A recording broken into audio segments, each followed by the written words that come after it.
Olá, sejam bem-vindos a mais um programa do Alan.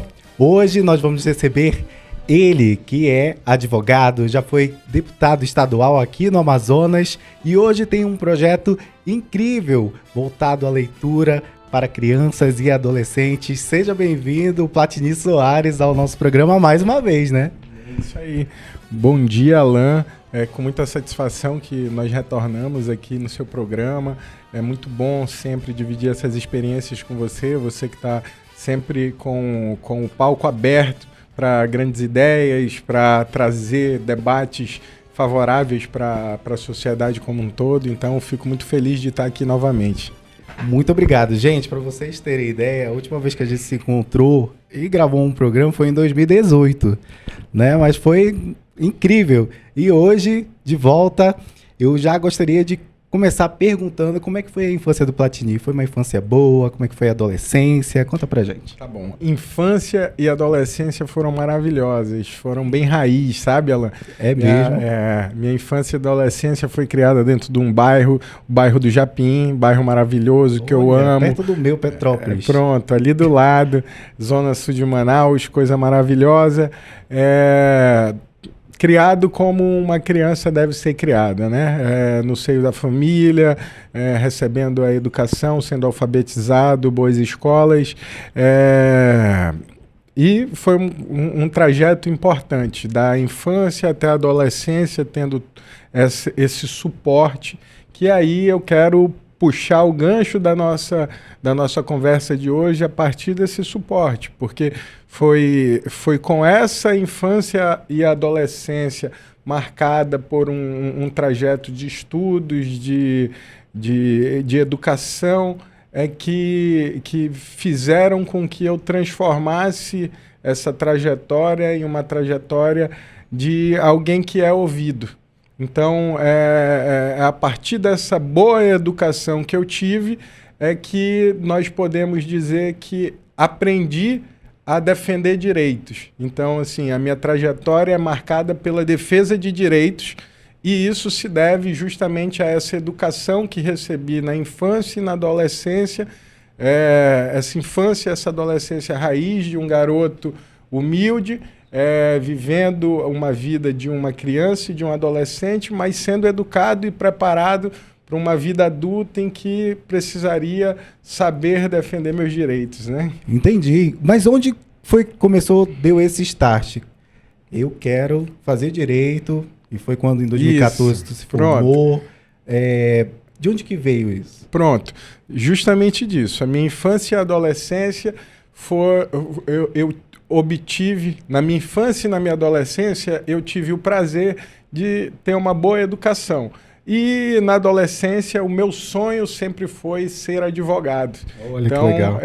Realizei um sonho em ser advogado e no meio desse estudo jurídico, no meio da faculdade de Direito, me surgiu a seguinte interrogação. Eu estou aqui na faculdade aprendendo os meus direitos. Mas esse conhecimento jurídico só deve chegar para quem pretende ser advogado?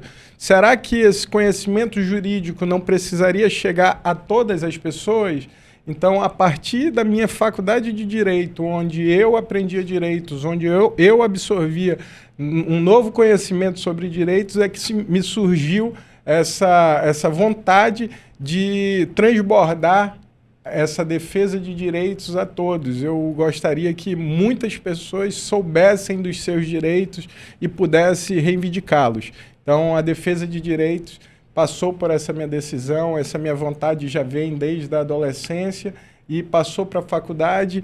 E na faculdade, na vida adulta, eu passei a defender direitos. Então, antes mesmo de ser advogado, eu já militava sobre a defesa de direitos. Show de bola. E agora eu queria falar sobre... Você foi policial militar. Como é que foi esse período na tua vida? Foi um período bom? Foi um período difícil? Conta pra gente. Certo. A polícia militar foi maravilhosa. A polícia militar foi maravilhosa. E lá foi mais um palco, foi mais um local em que eu aprendi a defender mais direitos ainda. lá, junto com os policiais militares, nós criamos um grande movimento de defesa de direitos. Quando eu cheguei na Polícia Militar, eu ouvia de muita gente na tropa: eu tenho direito tal, eu tenho direito tal. E, na verdade, não eram direitos, Alan, na verdade, eram anseios. Por quê? Porque tudo aquilo que é direito está posto em lei. E, na verdade, a Polícia Militar ainda não tinha as legislações que tornavam aqueles anseios direitos. Era moralmente imaginável que, de fato, a polícia tivesse que ter uma carreira, uma jornada de trabalho justa, tivesse que ter pautas justas, né? Mas ainda não existiam. Então, a partir daquele conhecimento jurídico que eu tinha começado a absorver, eu criei uma pauta para a polícia de defesa de direitos. Nós passamos com a polícia a defender direitos que ainda não eram postos, ainda não existiam legislações sobre aqueles anseios. Então, nós transformamos isso em direitos quando nós pegamos esses anseios da polícia, transformamos numa pauta de projetos de lei e que depois aprovamos esses projetos de lei. E isso é um grande movimento de defesa de direitos. Então, por isso que eu volto a te dizer, a minha trajetória sempre foi ligada à defesa de direitos. Na polícia, tivemos oportunidade de escrever leis para a polícia em que ampliaram-se os direitos daquele policial militar que está lá na tropa, que precisava ser promovido, que precisava ter uma escala de serviço mais humana, como também em outras pautas que eu quero te citar aqui, Alan. Por exemplo, eu tive uma vida de concurseiro. Eu fui concurseiro e para todo concurso que eu fiz, eu precisei fazer uma manifestação para assumir a minha vaga. Eu passava dentro das vagas e a administração pública, por diversos motivos, ela não concretizava o direito do concurseiro. Isso fez com que, por muitas vezes, nós encarássemos manifestações. A partir daí, no meu ideal de vida, na minha ideia de defesa de direitos, eu me propus a escrever uma lei dos concursos públicos. Hoje, no Amazonas, existe uma lei que regulamenta concurso público, que obriga a administração a divulgar um cronograma, um calendário, fazer as chamadas em datas certas. Essa lei veio justamente da defesa de direitos, como quando eu passei em todos esses concursos e eu não tive a oportunidade de assumir ou precisava fazer uma manifestação para assumir um concurso. Então, a nossa trajetória na defesa de direitos passa por me tornar um aluno de direito, me tornar um advogado, defender direitos dos militares, criando leis para os militares, defender direitos dos concurseiros, criando uma lei para os concurseiros. Então, assim, a nossa trajetória é ligada à defesa de direitos. Basicamente... Entendi. Olha, muito importante, né? Lutar pelos direitos. Fala bastante. Né? Tá de boa. Aqui a gente está aqui para conversar, bater um papo top. Bom, com 22 anos, tu se tornou deputado estadual. Como é que foi essa experiência de ser o mais novo naquela época a ser eleito deputado estadual? Nós fomos na verdade, eu fui o deputado mais jovem da história do Amazonas. E isso daí foi uma grande novidade para o estado como um todo. Receber um jovem dentro da Assembleia, muito aguerrido, sempre com muitas batalhas, sempre querendo mudar o mundo, né? Nós jovens, a gente carrega dentro do nosso peito essa vontade de revolução. Então, hoje eu continuo com esse sentimento muito forte dentro de mim. É o sentimento de quebrar paradigmas, romper com processos antigos que já não dão mais certo. Então, o impacto de me tornar deputado aos 22 anos foi esse. De chegar lá e ver no meio político uma dificuldade de você transformar a nossa sociedade. Não é tão simples, não é a coisa mais fácil do mundo. Então, o impacto de me tornar deputado, de receber essa responsabilidade tão grande, tão jovem, foi positivo também, foi um grande aprendizado e nós ali tivemos a oportunidade de concretizar todas essas pautas que nós imaginávamos, né? Nós imaginávamos poder defender direitos. Então, nós fomos credenciados pelo povo do Amazonas a defender direitos dentro da Assembleia. Isso é incrível, gente. Olha que trajetória, né? Bom, eu queria saber de ti, tua vida também é muito ligada ao esporte. Certo. Tu foi subsecretário, né? Isso. E como é que foi essa experiência? Como é que é essa experiência de estar ligado ao esporte até hoje? Legal. Boa pergunta, Alan. O esporte também foi mais uma etapa da vida, né? Uma vida formada por muitas etapas e administrar o esporte em Manaus foi importante para mim, para uma transformação de vida, uma transformação de rotina.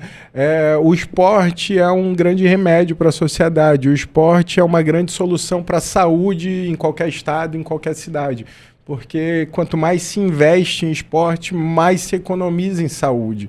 O esporte traz uma prevenção muito grande para diversas comorbidades, para diversas doenças. Então, nós precisamos cada vez mais incentivar o esporte.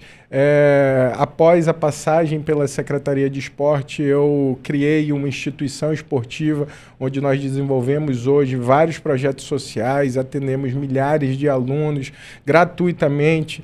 E isso se tornou um amor na minha vida. Tentar transbordar para as pessoas todo aquele esporte que eu pude praticar.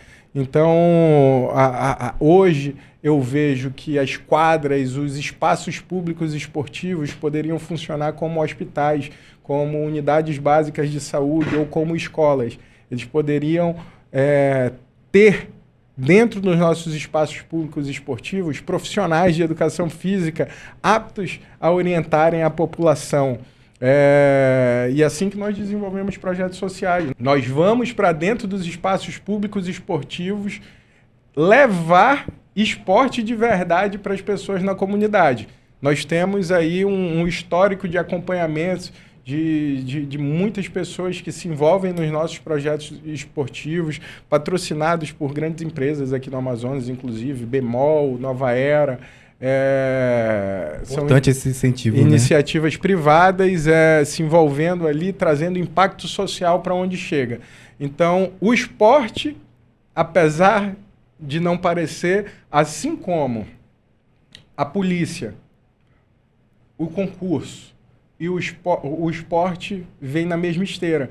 Nós queremos transbordar esporte. Lá na polícia, nós identificamos anseios que nós tornamos uma pauta que se tornaram direitos. Lá no concurso público, nós participamos daquilo, nós fomos concurseiros, manifestamos para garantir os nossos direitos e, a partir dessa ideia, nós transbordamos criando a lei dos concursos públicos. Quando nós passamos pelo esporte, nós gerimos o esporte, nós entendemos as deficiências e qual é a nossa ideia do esporte? Também é transbordar esporte para quem precisa, transbordar esporte aonde aquilo se torna um anseio, educar a população a saber que também tem direito ao esporte. A nossa ideia da gratuidade desses projetos esportivos é democratizar o esporte. Quem não tem condição de pagar aquela escolinha esportiva para o seu filho, levar seu filho para dentro dos espaços públicos esportivos equipados, claro. Os espaços que nós assumimos são espaços equipados, com profissionais, e aí a gente passa ali a desenvolver um trabalho que nada mais é do que a democratização do esporte. Aí, show de bola. Cheio de coisa, né? Não, incrível. Cara, é fazendo bem, né? Para as pessoas, para a saúde. Parece até que eu sou político, né? Parece, né? Parece assim que eu estou no mandato, né? Mas não estamos. Vamos falar de educação? Vamos falar de educação agora. Bora. Tu criou um projeto muito show, que é voltado para as crianças e para os adolescentes, como autor de livros que envolve, né, o direito.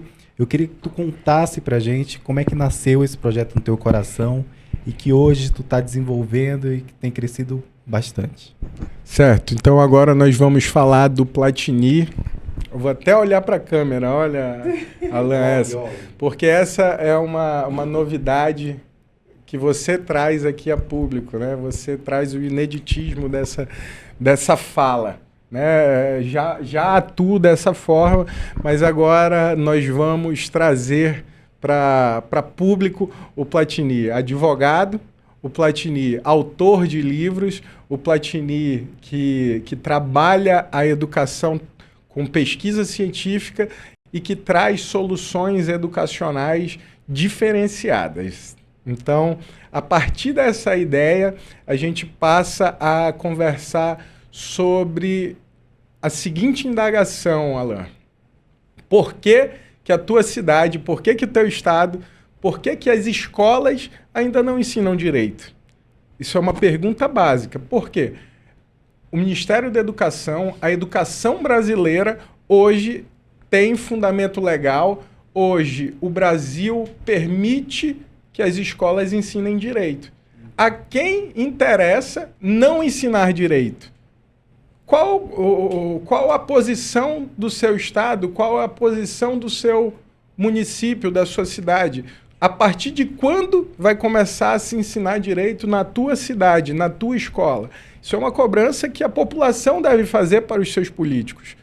Vamos ensinar direito dentro das nossas escolas?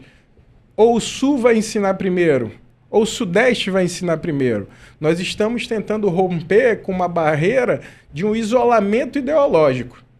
Nós não vamos ficar isolados ideologicamente. Nós precisamos estar à frente. Então, estar à frente é estar na vanguarda desse tipo de projeto, desse tipo de ideia.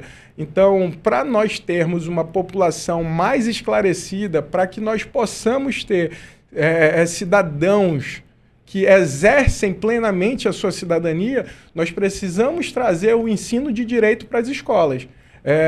Hoje se ensina muita coisa nas escolas. Não sobra espaço para ensinar direito. Ensinar direito traz para dentro da sociedade um cidadão mais preparado, um homem médio, uma mulher média, um cidadão médio que entende seus direitos, seus deveres e, por conta disso tudo, nós vamos ter aí a oportunidade de ter um cidadão que pode votar mais corretamente, um cidadão que tem uma consciência cidadã, que pode aplicar esse seu conhecimento de direito de cidadania na hora de votar, na hora de exercer o seu papel social, não só para reivindicar direitos, mas também para cumprir os seus deveres. Quem entende os seus direitos e entende também os seus deveres, exerce melhor o seu papel na sociedade. Sim. E qual é a deficiência que tu sente hoje na rede pública? Sabe, tem muitas crianças que estão demorando muito para aprender a ler. O que tu acha que falta hoje no ensino público? Hoje, o ensino público obedece aí diretrizes nacionais, né? Existe a Base Nacional Comum Curricular, chamado BNCC. É a base de toda a educação. E os municípios e estados precisam investir justamente nessa base da educação. Onde falta investimento, com certeza vai faltar resultado. Então, esses municípios, esses estados precisam definir prioridades e investir de verdade. Quando nós trazemos essa matéria, ensinar direito para a escola, é uma forma também de você estar incentivando isso. As pessoas que não sabem os seus direitos não têm como procurar mecanismos de garanti-los. Então, hoje, o desconhecimento traz como consequência justamente essas mazelas.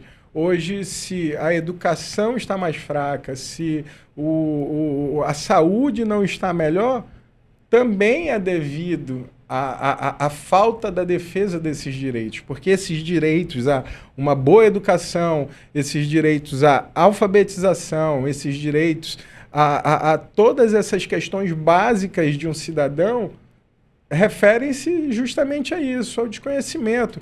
Os pais que não tiveram como aprender sobre defesa de direitos, eles precisam também ser esclarecidos para que eles possam exigir das escolas, para que eles possam exigir nos seus municípios que essa educação seja de qualidade.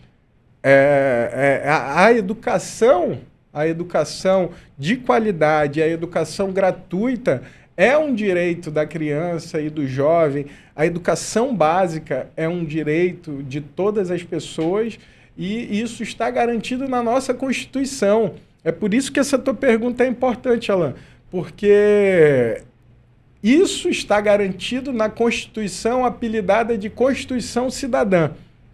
E muitas vezes o cidadão não conhece. Então, assim, o cidadão que está recebendo aquela educação mediana, que não está recebendo essa educação de qualidade, muitas vezes ele não sabe que ele pode reivindicar por uma educação muito melhor. Então, aí volta a importância de se ensinar direito.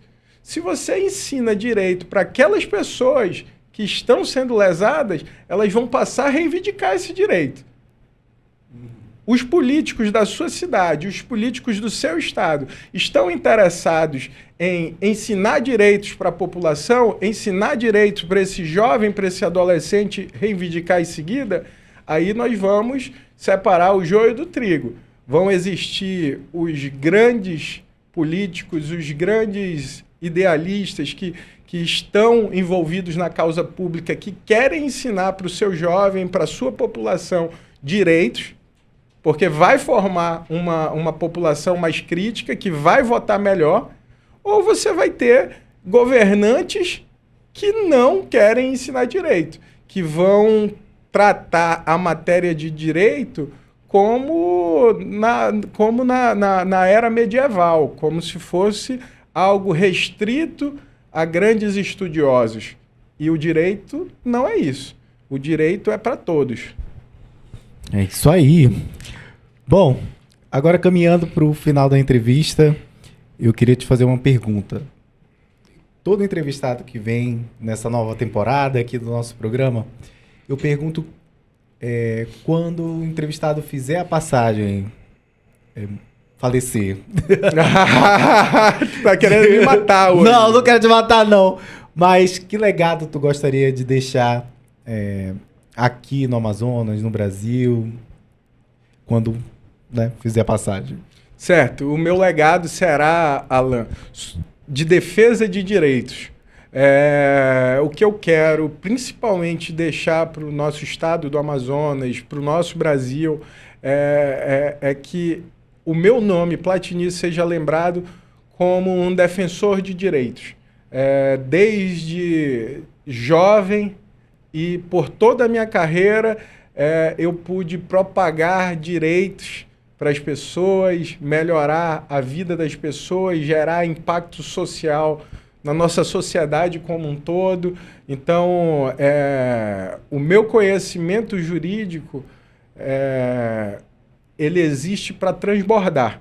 Então, eu quero que seja uma vida de transbordo, uma vida que nós possamos agregar e impactar na vida de outras pessoas, impactar na vida da nossa sociedade de uma forma mais positiva possível. Então, esse é o legado que eu quero deixar, a lembrança que eu quero deixar. Não quero deixar muitos bens materiais, não quero deixar muitas coisas. Eu quero deixar obras, sejam elas teóricas, sejam elas físicas, mas eu quero deixar isso para a sociedade como um todo. Eu quero ter um legado de defesa de direitos. Quero ser lembrado como um advogado, escritor e defensor de direitos. Tá certo. E para quem quiser os livros, conhecer mais sobre os livros, como é que faz?